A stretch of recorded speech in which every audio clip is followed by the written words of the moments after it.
Hello everyone, welcome back to another episode of Jamie Plays with me, Jamie. Today we're going to be taking yet another look at Star Trek New Horizons Into the Mirror Darkly. So if you watched the last episode, you'll remember that we just finished the Xindi event chain, and right now I'm going to try and get as many of our neighbors as possible into a coalition with us and basically see what's going to happen from there. So let's unpause the game, let's see what happens. I'm going to upgrade my ships, and I'm actually going to go into my fleet manager and try and get as many light cruisers as possible into my fleet. So my plan also is to build a few more star bases and upgrade them, so that way, because we have 2 more star bases within our capacity, in order to upgrade our naval capacity. So that's what I'm going to be doing as well. So let me just do that before I deal with this whole thing. So I'll go here and add in the Intrepid light cruiser and as many as possible, so we can have 4 eventually. And we can currently build 2 of them, but I'm already at my naval capacity, so I'm going to wait until I have those 2 I guess the best word, 2 more fully equipped star bases first before I go in. So let's look at this event. Demons. The back alleys of Earth's major cities have been safe for many decades since the formation of the United Earth. Increasingly, however, the presence of alien migrants on Earth has drawn the ire of reactionary elements of the native human population. Recently, corpses have been discovered mutilated in the European Alliance city of Manchester, following a wave of violence directed at the S. The authorities have expressed their alarm, with blank personally contacting Prime Minister Rodney Reynolds to express the dismay of the people. So it looks like there are a few typos and things missing in here, but this looks like what happened after the Xindi threatened Earth in Star Trek Enterprise.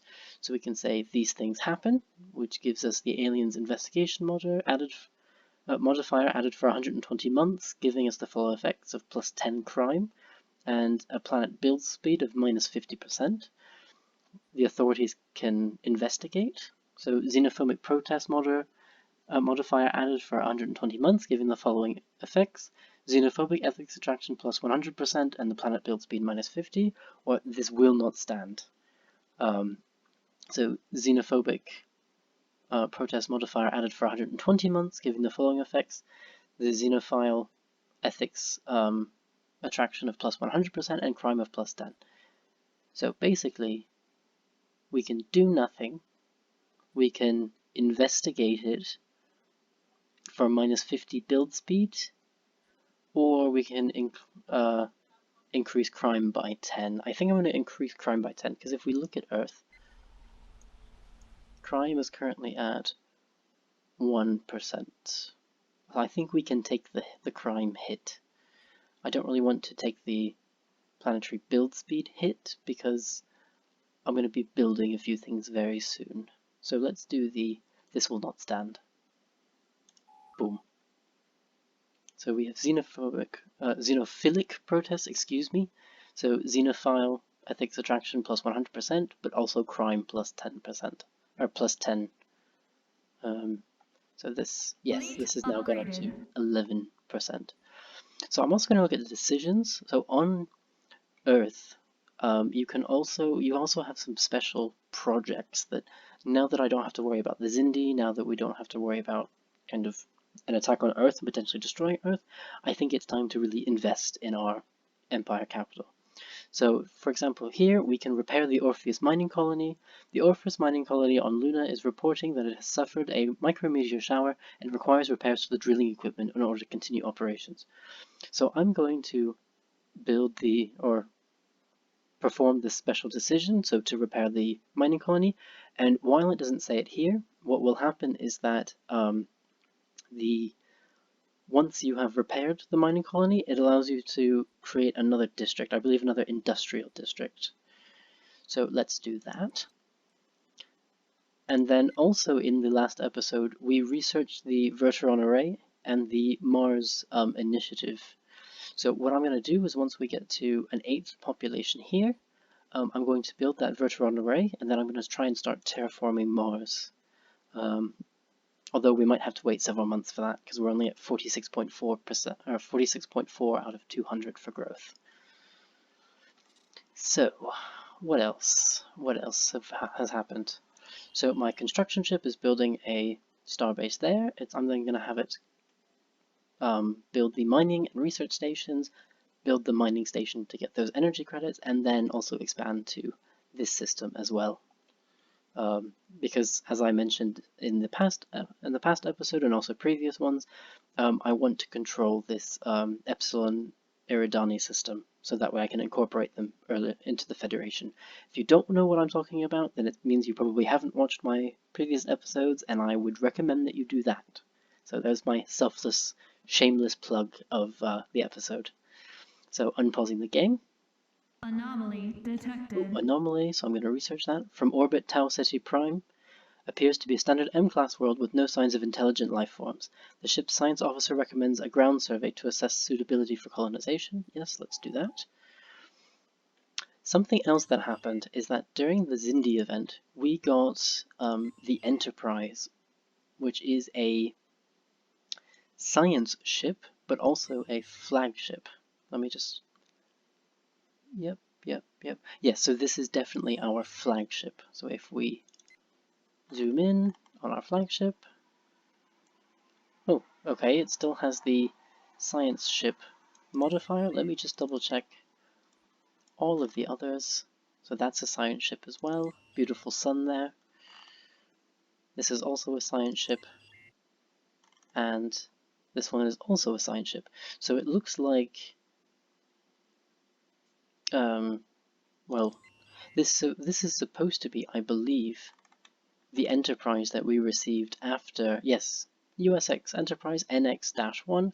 This is supposed to be the flagship that we have, but it looks like actually it's using the wrong model. It's using the science ship model. So I'm wondering what happened there. But what I'm going to have it do is it's just kind of sitting around. I'm just going to have it set to automatic exploration and see where it goes. So down there.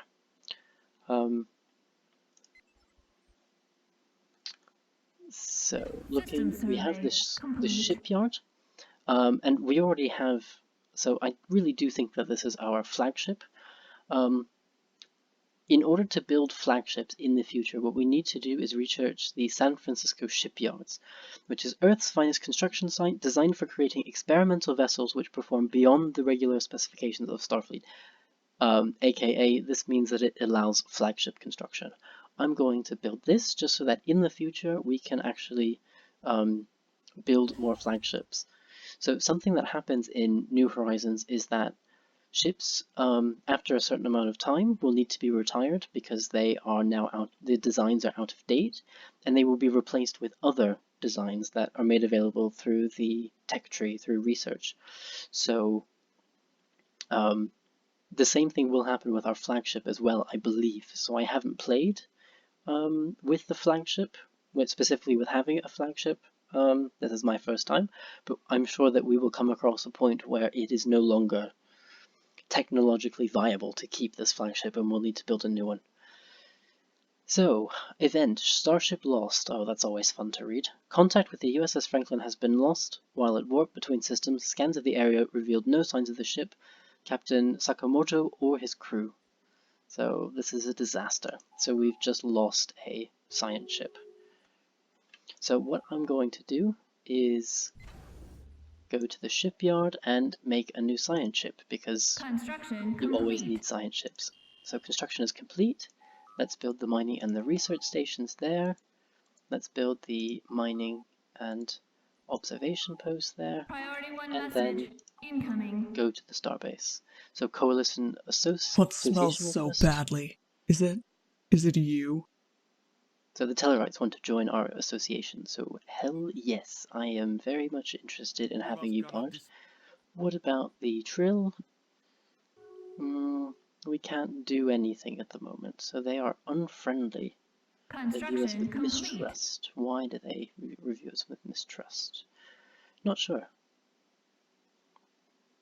they are apparently xenophile and peace-loving and pacifist and egalitarian. So why they view me, who is also egalitarian, xenophile and pacifist, with suspicion, I'm not 100% sure.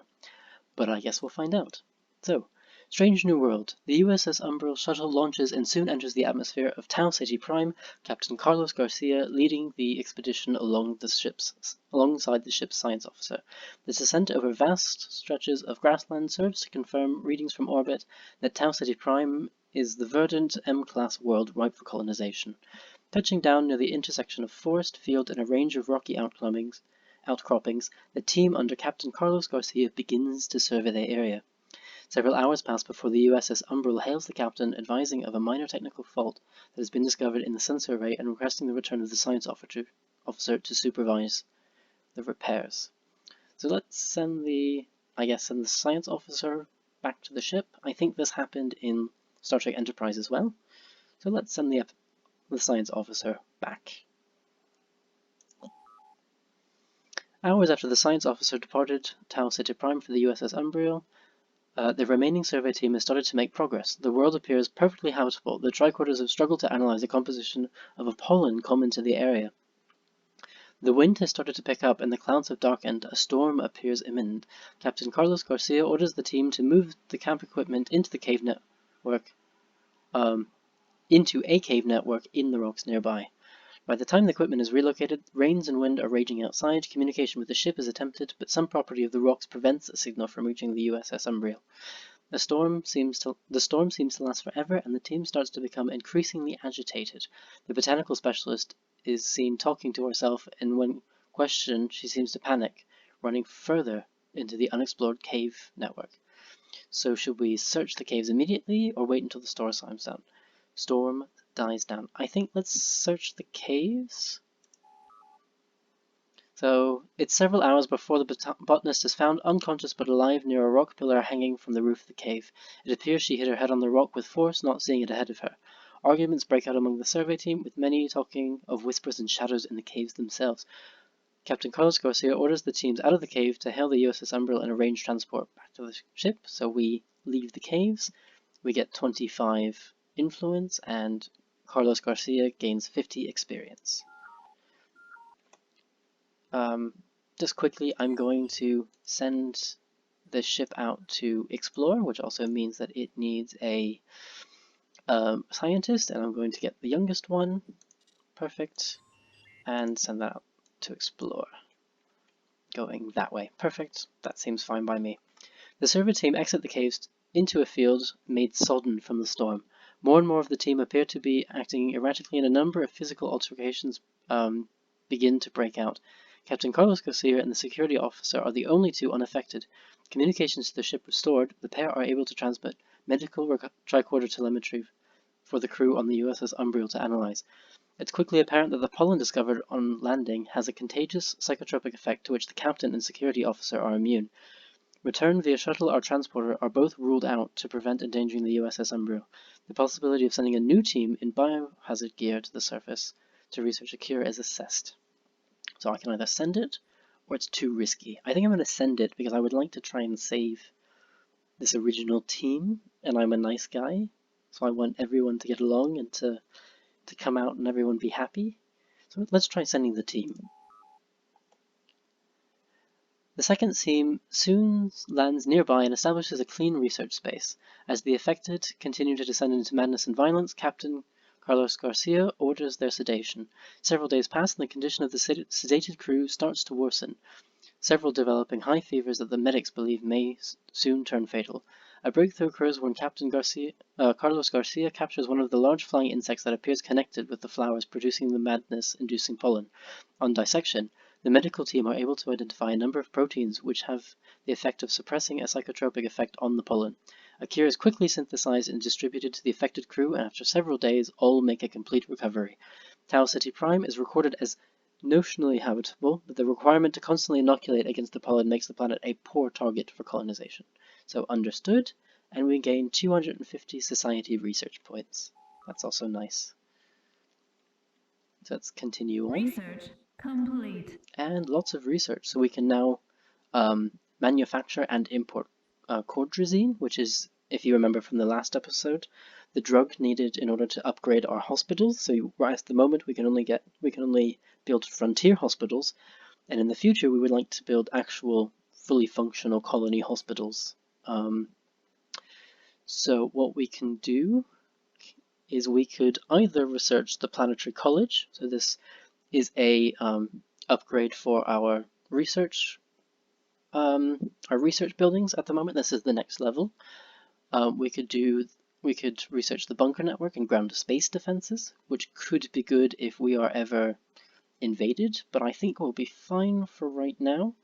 Or distributed fleet logistics upgrades unlocks the building the naval supply depot. Oh yes, so I think this is what I'm going to do.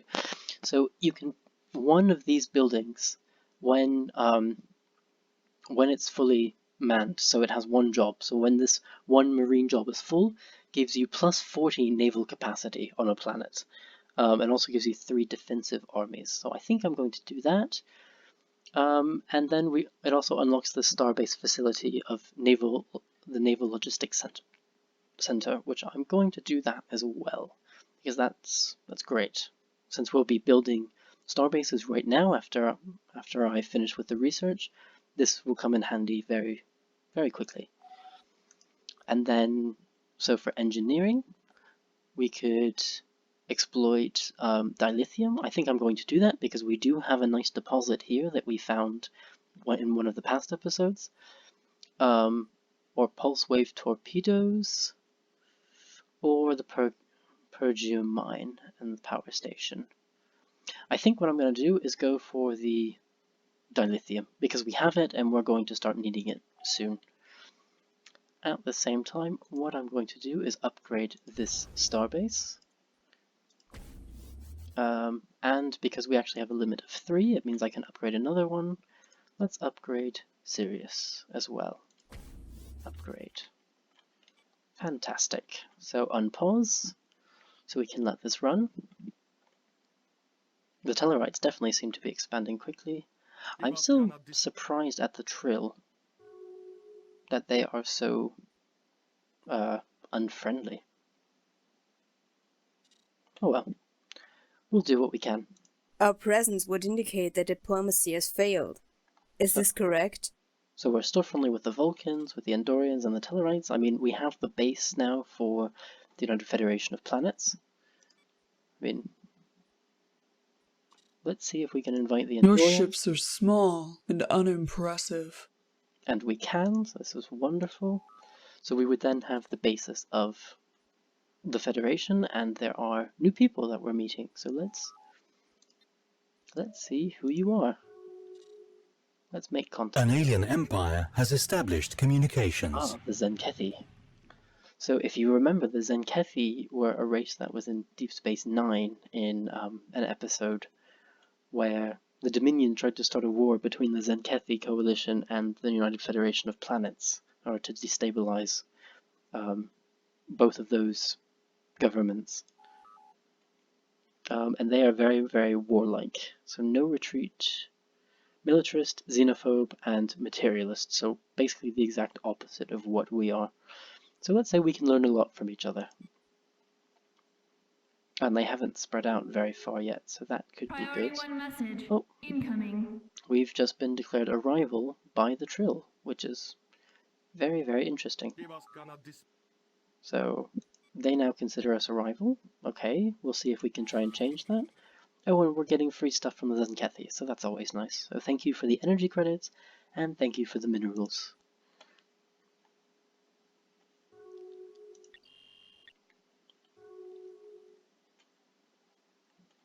So let's see. I think I'm actually going to build a second construction ship and try and expand out this way. Because I think at this moment in time, this construction ship already has a lot to do. It needs to build this research center, build a mining station there. Construction complete. And then go here, build those. It will then need to do the dilithium deposit there once we research that. And I also kind of want to expand this way as well, if I can. So I think a new construction ship is in the cards. So, Orpheus Mining Colony. The transportation of large amounts of material and personnel to Luna in order to repair the damage done to the Orpheus Mining Colony is complete, and the mobile drilling platform is operational once again. Excellent. So we have added the Orpheus Mining Colony to Earth. So if I go to Planet Summary and then look here, the planetary features, you'll see that we now have the Orpheus Mining Colony of +1 max industrial district, so that's excellent. There is yet another decision, which is where we can upgrade the settlement called Armstrong City into an actual city. So I'm going to do that as well, and that will then allow us to build an additional city. Oh, new tradition available. So do I want increase specialist output by 5% and the think tank technology, which I'm not sure what that is, or monthly unity is improved by 5%. Leadership gain by 33. I think what I'm going to do is the monthly unity, and then I will do this Standards Measurement Bureau tradition, so we can increase survey speed by 35% and disengage chance by 50, and then do these two, and then take the research ascension perk. So let's push the frontier and zoom out. Oh, and also what I will do with the construction ship once it's finished building is build a mining for the schema site. So let's build a mining station there, and then build a starbase up there. Ooh, embassy bombing. The United Earth Embassy on Vulcan has been the target of a successful terrorist attack. Several hundred human and Vulcan casualties have been reported. Domestic violence is almost unheard of on Vulcan, and no group has yet claimed responsibility. However, many in the Vulcan intelligence service believe the bombing was to be the work of the Sirenite movement, a group dissatisfied with the T'Pol administration's foreign policy. So let's improve the investigation. And what I will do is find my nearest survey ship. Let's go here and take, I guess, the Enterprise, our flagship, and move it here. So what will happen is if Vulcan decides that I'm allowed to research it, I will then need a science ship at Vulcan. So that's why I'm currently sending a science ship there. So what started as a simple inquiry into the upsurge in violence against aliens living and working on Earth has quickly grown beyond the confines of criminal investigation. Earth security has identified a number of commonalities linking the incidents. However, the breakthrough came from the brief final testimony provided by a human conspirator fatally shot. Forensic evidence points to a connection with the Orpheus mining facility on Luna. So we're going to send a team to Luna. Mission log updated. And we need to have a transport ship in orbit of Luna. So I am going to need to build some armies. So let's recruit, let's say, 3 human armies. Yeah, 3 human armies for now. And the first one we will then use for this Demons event. So the Vulcan High Command has formally approved Earth's request to dispatch a team of experts to investigate the recent embassy bombing on Vulcan. Perfect, that's great. So the Enterprise, which is on its way, instead of just moving there, let's research the embassy bombing.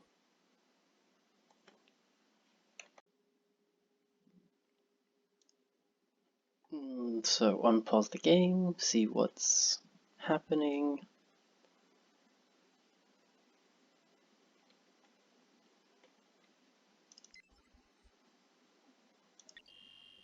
So you're building the mining station, construction ship is going for the mining station and the observation post, and then the starbase, that's good.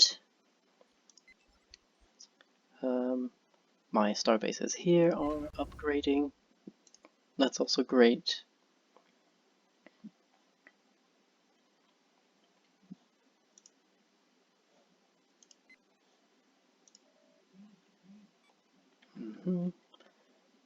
So my assault army has finished. Actually, 2 of them have finished. So let's go here. Let's say assault armies. Oh, I need a general, so let's recruit a general. You're cheap. I think you'll do. And research project. Let's go here and see what's happening on the moon. Who are these terrorists? Research project complete. The USS First Expeditionary Force security forces have swept through the Orpheus mining facility, hunting for evidence connecting the facility to anti-alien violence sweeping USS First Expeditionary Force space. So I think, again, there are a few minor errors with this text. The facility administrator, industrialist John Paxton, sought to assure the investigators of Orpheus's uninvolvement in the recent troubles. This proved untrue, however, after a Mako team were attacked and killed shortly after unlocking access to a shielded area of the base housing a substantial cache of Starship-grade weaponry. Alerted to the weapon discharges, firefights erupted across the base between the investigating forces and the surprisingly well-trained facility security. The conflict persists, with the security force forced to commit several waves of reinforcements. Eventually, Orpheus is secured at great cost. However, in the chaos, the facility administrator, Paxton, eludes capture. Worse still, evidence from the facility indicates that Orpheus was not the only weapons cache in use by the extremists, so we must prepare. Although I'm not sure where it goes from here, to be honest.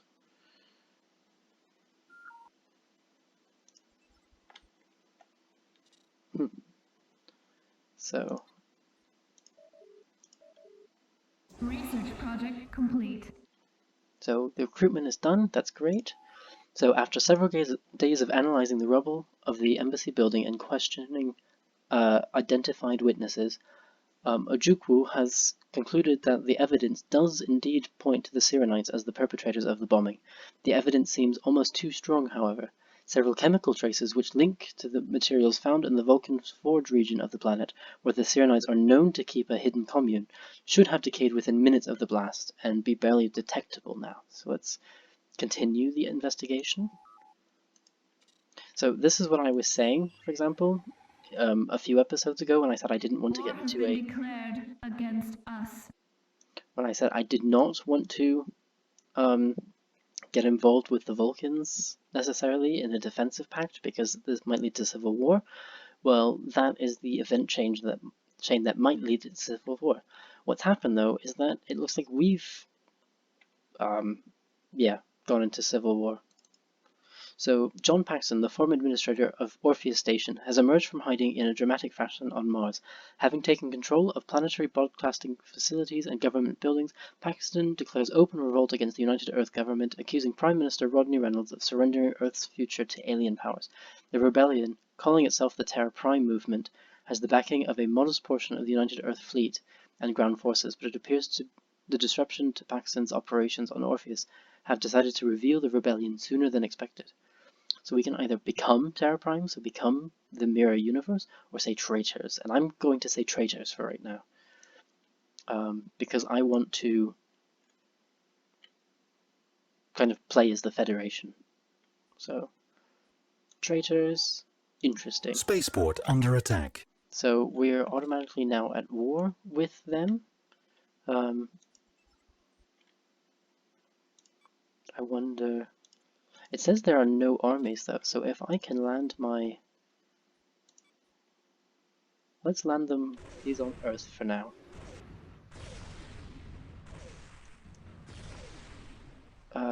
The investigation has led him into the Vulcan's Forge region, where the Sirenites are known to keep at least one hidden commune. A vast desert, the Forge is subject to electrical sandstorms and geomagnetic anomalies that interfere with scanning technologies. Progress through the Forge is made slow, made more dangerous by the constant threat of shell-at attacks. So, understood. So I have the feeling... Complete.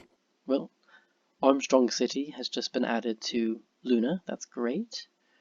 I think there is one more decision that we can take on Earth to build another something. I think it's like the Typheus City or something like that. We'll see that in a minute after it looks like I lose this battle. Let's say. Excellent. and naturally I sent my flagship, which is able to actually attack things. I sent them away so that they would investigate the bombing.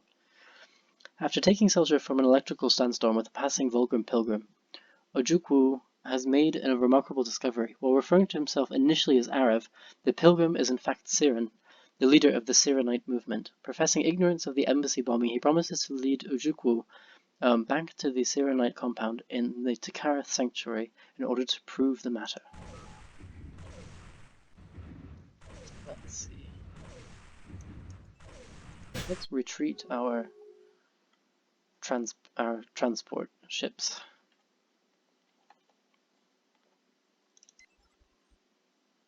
So, shortly after rising at the Takara sanctuary, Ojukwu meets with a number of Sirenites who, together with Siren, attempt to explain the nature of their movement and how it rejects violence. A young woman named Tapao is particularly vocal in her defense of the movement. The debate is interrupted by alarms and the sound of explosions. Looking to the sky, several Vulcan fighters can be seen laying waste to the ground beneath them. The geomagnetic anomalies of the forge have reduced their accuracy, but not enough to prevent the death of many Sirenites as they attempted to escape. Siren himself is fatally injured, dying shortly after placing his hands on Ojukwu's face and muttering, "Remember." Ojukwu and Tapao escape together into the cave networks. Outrageous. So, well, so our fleet has retreated. I guess the good thing now is that our fleet limit, our naval capacity is under our limit. So what I'm going to do is just build ships, which will automatically build at the Starbase 1, which is the only place we have them. And they will automatically reinforce this battle. So let's see if I can actually get these repaired and then back into the battle as well, so we can try and not become Terra Prime. So Ojukwu has experienced a number of visions following the attack on the Sirenite base. Learning that Siren carried the Kotra or soul of Suruk, now transferred to himself, the mental toll is heavy. Tapao reveals the underpinning of the Sirenite faith is the Kishara, an ancient artifact said to contain the complete writings of Suruk, thought lost to time. With the Kishara, Tapao argues that they can prove the Sirenites' peaceful ways to the Vulcan High Command. Ojukwu offers his help to locate the artifact. Understood. Construction complete. It looks like I'm doing definitely damage to their ships, but I think it needs reinforcement. So while the Kotra of Suruk, with the Kotra of Suruk in his mind, Ojukwu is able to locate the underground monastery where the Kishara has been kept safe for centuries.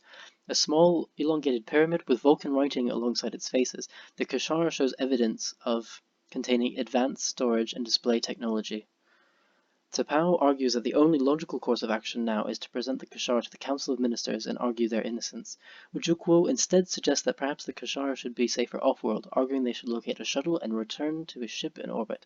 Let's take it to the capital.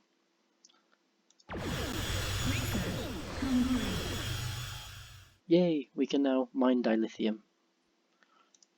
So, do we want photonic torpedoes, improved spatial torpedoes, or spatial charges?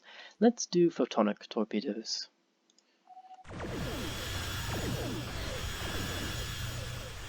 The USS Saturn was unable to build a starbase in Epsilon Erondi. Resources have been refunded. Ah, yes. So it looks actually here like it's not going to build the frigates because it's currently in a battle. So I'm going to cancel those. And then have my this construction ship build mining stations there, as well as a new outpost there. And I'm going to have this construction ship go to Epsilon Erondi and build the outpost. And have you set to automatically explore. And our Prime Minister has leveled up. So he now has an eye for talent trait, which I think makes everything, as in hiring leaders, cheaper. And the leadership cap is +1. That's good. The journey from Vulcan's Forge to the capital is long and arduous, with Ojukwu and Tapao eventually arrive at the city outskirts. Finding shelter with a Sirenite sympathizer, the pair carefully plan their next move to confront the council with the Kishara and demonstrate their innocence. Understood? Let's see how. Their plan of success. T'Pau and Ujukwu have infiltrated the council chambers of the Vulcan High Command and forced those present to bear witness to the Kashara and the Sirenites' claim of innocence. While many are awed by the presence of the Kashara, as Administrator T'Pau reacts with uncharacteristic anger and attempts to destroy the artifact and kill T'Pau and Ujukwu in the process. Interesting. So this is where it can really change, and we can see, oh, is he going to imprison my captain, and so the Vulcan High Command doesn't reform? Does it peacefully reform so everyone accepts it, and becomes the Confederation of Surok? Or does a civil war happen? Just with one click of a button, all of these possibilities are possible. So interesting. And the United Earth investigator Ojukwu, tasked with uncovering the truth of the embassy bombing on Vulcan, has been instrumental in revealing the innocence of the Serenite movement to Vulcan authorities and reclaiming the Kashara artifact containing the complete writings of Surok. How the Vulcan people absorb and deal with this information now is hard to gauge, but Ojukwu has completed his task and will be returning to service, so excellent. And I'm going to now take the Enterprise and have the ship and its captain come back as quickly as possible. With the revelation of the Vulcan public, of the Kashara and the collected teachings of Surok, the minority Serenite movement is shown to be an accurate representation of Surok's beliefs. As this new reality is absorbed, Serenites old and new sweep into power. Reflecting the broader changes to Vulcan culture that are about to take place, the Vulcan High Command will be reformed into the Confederacy of Surok. So we don't have to worry about a civil war, and we don't have to worry about losing our captain. So this is the best outcome for me, because it also makes the Vulcans peaceful. So understood. Great. Declare rivalry, diplomatic communication from Terra Prime. I think, well, actually I will do the same, because we are at war. Declare rivalry. So there's no point in not getting the bonus to our influence, because we have a local rival. And I'm really just hoping that Construction complete. both my fleets can actually be repaired and get back into the fight. Where are you? So you're actually not... Are you repairing? Slowly. Very slowly. Okay, well... What I can have you do is go to the Cirrus system and repair there. Enter orbit. And then the star bases, the two new star bases, I'm going to have them build naval depots. And dilithium manufacturing? No, we don't need that. So let's do 2 naval depots, and then once we finish our research into the logistics office, I'm going to then try and, yeah, increase our naval capacity even further by building those logistics offices. So we now have shields, so that's great. Once I actually know how many ships I have and how many die and things like that, we can then equip shields. We can either research station output by 10. We could research a nuclear electronic lab. So what this does is increases the survey speed and the anomaly discovery chance on your science vessels. Or we can unlock another warp engine. Let's do that. Warp engines are always good. So how is this battle going? So I think I might actually buy the skin of my starbase. Ooh, it worked. By the skin of my starbase. Okay, so what I'm going to do now is take my transport fleet and land the armies on Mars, because if you look here, they have no armies, so that will hopefully be a very quick battle. And what I will have them do now instead is actually have my 2 fleets go to my home starbase here, because so at the moment, oh, I'm just kidding.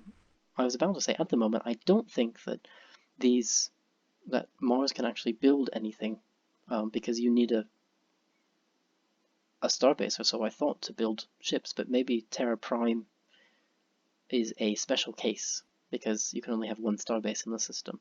So sensors have detected an object of indeterminate size in orbit of Zavijava 1. So let's research that. It looks like the probe from the Star Trek The Next Generation, where Picard actually gets his flute. So we'll see, maybe, will we get a flute?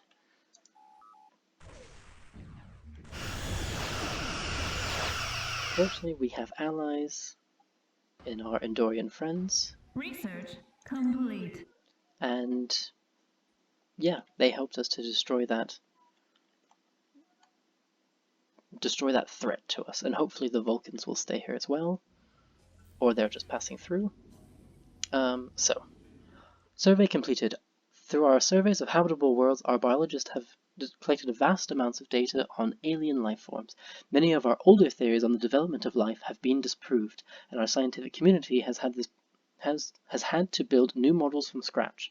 Our most interesting findings are being displayed at a newly dedicated Museum of Exobiology on Earth. The public is enthralled, and many donations have come in to aid in the continued search for strange life forms. So excellent. We get 500 society research and 458 energy credits, which we can always use. Perfect. Construction complete. I am going to upgrade my science ship, and I'm also going to send it back out to explore once it's finished.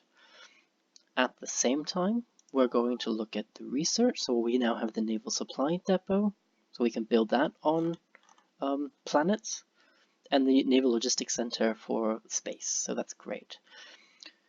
So we can either unlock special research buildings, which could be very good, increase our fleet command. I'd like to increase our naval capacity first, or unlock economics policies. Let's do that one, because it will take us very little time, which is nice.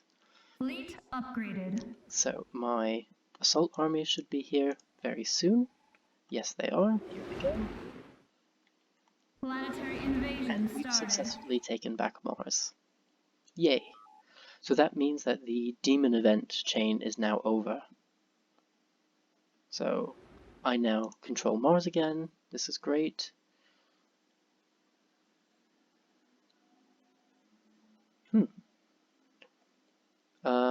And so what I'm going to do is, the next time that the population increases, Complete. which it looks like we have to wait for quite a while, I'm going to build the Vertron array and actually terraform Mars, make it look nice and pretty and much more habitable. And what I'm going to do is I'm going to land these armies on Mars, so that way it has some kind of defense yet, as we haven't built any kind of defense. And I'm going to build the mining station and a research station and an observation post here, and then send our constructor back and get this dilithium, which would be great. And you should be building a starbase, which you are, so that's perfect. Now, so our fleet is here. I'm going to send them home. So, objects in space. This was the anomaly that we were researching, has led to an event. So after several hours of searching, the crew of the USS Miranda seems to about to give up the search for the mysterious signal. However, the science officer detects a very stable shift in subspace that indicates the presence of an object hidden in plain sight. The science officer suggests that a concentrated tachyon emission from the USS Miranda's main deflector dish may be sufficient to reveal the object, as the subspace shift bears many similarities to existing cloaking technology. So we can abandon the search or activate the beam. And I'm going to activate the beam. The tachyon burst successfully reveals the object. It appears to be similar in function to a human probe, complete with some sort of cloaking technology to hide it from most attempts at detection. Upon sensing that it has been discovered, the probe attempts to activate a self-destruct mechanism, no doubt a safety measure to prevent acquisition. The quick thinking of the USS Miranda's tactical officer, however, places a low-intensity laser discharge into the source of the power spike sufficient to disable but not destroy the probe. The probe is tracked into the cargo bay where the USS Miranda's science and engineering teams can examine it. After several hours, they believe they have accessed its main memory core and the data contained within.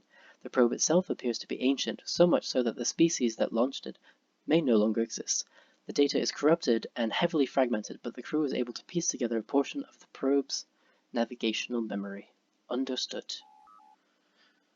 Great. So yeah, that's that done. So what I'm going to do is I'm going to send this fleet back to base. Research have it complete. upgrade, and then also I'm going to reinforce it as well. So upgrade, research complete, so we now have our economic policies. We can import luxuries, we can build the militia academy and division headquarters, or we can look at frontier medicine. So we would unlock the building hospital complex. This is an upgrade to the frontier hospital. And we would also gain the orbital hospital starbase facility, which increase pop growth speed by 10%. And we get access to healthcare reforms. So I'm going to research this, because that will help us immensely at this point in time. So in the Sol system, we have the Enterprise. I'm going to upgrade the Enterprise and then send it out to explore again. Construction complete. Construction complete. And our construction just finished at Alpha Centauri. So what I'm going to have it do is build the mining station there, and then again move on to... we don't have enough influence. So then I'll just have it move there. So that way, once we have enough influence, we can then go and claim that system. So that's been an interesting episode. We've had a war, we've done the embassy bombing, yeah. And I'm not sure if I remembered, but this is the Xindi Council over here. The Xindi are quite interesting because you will see all 5 races cycle through the Xindi Council mechanic. So sometimes you will see the insectoids, and then it will change to the arboreals or the aquatics. It's very interesting, and sometimes their governments will change based on who is in which race or which species is in charge. That's interesting. So why don't we reinforce our fleet? If I look at the fleet manager, it says that we have... If I decrease that by 2, can I then build... Yes. So I'm going to try and build as many Intrepid class types. So the Emmet's really the beginner class, and it doesn't do much damage in comparison with how far we can upgrade the Intrepid class type. So let's reinforce our fleet, so that will only be the 1 Intrepid class type for right now, and then go from there.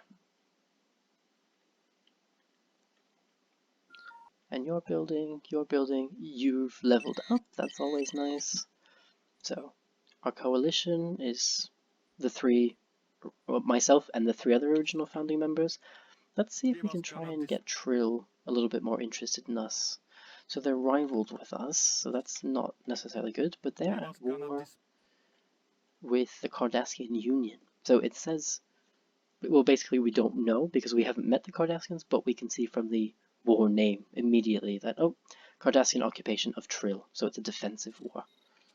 So maybe after that they'll be more amenable to us. So we've just finished construction. Let's send you to Wolf 424. Anomaly detected. Another anomaly. So research. And then here we have our naval depots, and I'm going to build the Naval Logistics Center whenever possible. So it looks like now. War declared. And then I will eventually build a second one here. Oh, that's interesting. So the Zenkethi have declared war on the Trill administration, so they're most likely taking advantage of the fact that Trill is currently under attack by the Cardassians. A temporal anomaly. A number of scientists across the United Earth believe that they have identified the signs of a change to the timeline following a wave of chronoton radiation being detected, sweeping across the quadrant at superluminal velocities.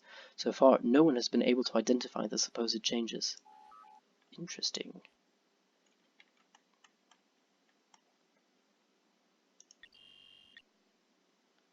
So we now have an observation post. So you can see here, for example,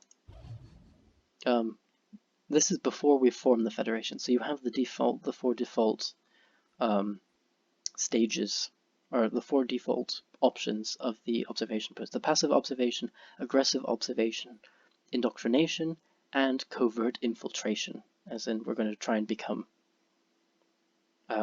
try and get them to join us by gradually replacing their world leaders and have it be annexed by us.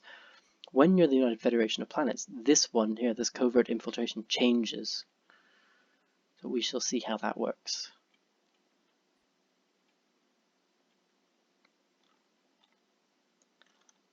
So let's see how Earth is doing. We have 3 jobs and population of 23, so we'll be able to build a new building soon. So after a day in orbit of Zavajava 3 with no progress in locating the source of the unusual subspace readings, Captain Carlos Garcia prepares to give the order to move on to the USS Umbriel's next survey target. Moments later, the ship's sensors detect a surge in subspace activity, followed by the appearance of an alien vessel off the port bow. Hailing the vessel proves fruitless, and after several minutes of silent confrontation, the ship warps away. We can either leave orbit, we don't want a confrontation, wait for the ship to return, or attempt to follow the ship. Let's attempt to follow the ship. Within minutes of the aliens entering warp, the USS Umbriel's sensor lock on their vessel starts to deteriorate. 5 minutes more and the ship has disappeared from sensors completely. Captain Carlos Garcia orders additional powers to the sensors and another subspace disturbance is detected several light years away. Arriving at the coordinates, the vessel appears to be attempting to widen the disturbance through a tachyon emission of an unknown nature. However, as the USS Umbriel draws near, the emissions are cut. The vessel raises its shields and powers up what appears to be its weapon system. It can either full power to weapons and engage, or hail them. I think I'm going to hail them because, again, as I keep saying, I'm a nice guy. The Umbriel's communication officer repeats and all frequencies hailed to the alien vessel. The bridge crew await response in tense silence with only the hum of the ship's engines in the background. An alert chimes. Transporter beams from the alien's vessel have been detected throughout the ship, and weapons fire warnings have triggered across a number of decks. At the same time, the enemy vessel is warped away, the boarding action apparently a distraction. Security teams repel the boarders. Security teams assemble throughout the key section of the ship, beam rifles in hand. The sound of the enemy's disruptor weapons ring through the corridors while crew report their own stun settings as being ineffective. The tactical officer moves through the USS Umbriel's deck by deck with a team of combat veteran officers pushing the boarders back further and further until at last they're bottled in around the main cargo bay. Garcia uses the intercom to demand the alien surrender, but they either do not understand or refuse to accept. The remaining boarders, 5 in total, appear to converse briefly before collectively firing their weapons at the cargo bay doors. The air in the cargo bay is pushed into space along with the remaining boarders and a large contingent of security personnel. Emergency force fields are put in place around the section and the ship is secured as the engineering teams collect various pieces of discarded alien weaponry and equipment. Several items are rigged to self-destruct and 5 technicians are killed attempting to place them in storage. So that's unfortunate. So we lose influence, but we do gain research in all 3 fields. Well, you win some, you lose some. I think I'm going to put a cut in right here. This video is getting a little bit longer. So next episode, we should be able to form the United Federation of Planets, I'm hoping. I'm hoping also to change it so that Trill likes me. So going from rivaling me to actually liking me. Fingers crossed that it works. I'm also going to try and do something with the Denobulan Union as well. So they're currently rivaling the Tellarites, but if I can try and make them friendly, who knows, maybe we'll actually be able to include them in our federation as well.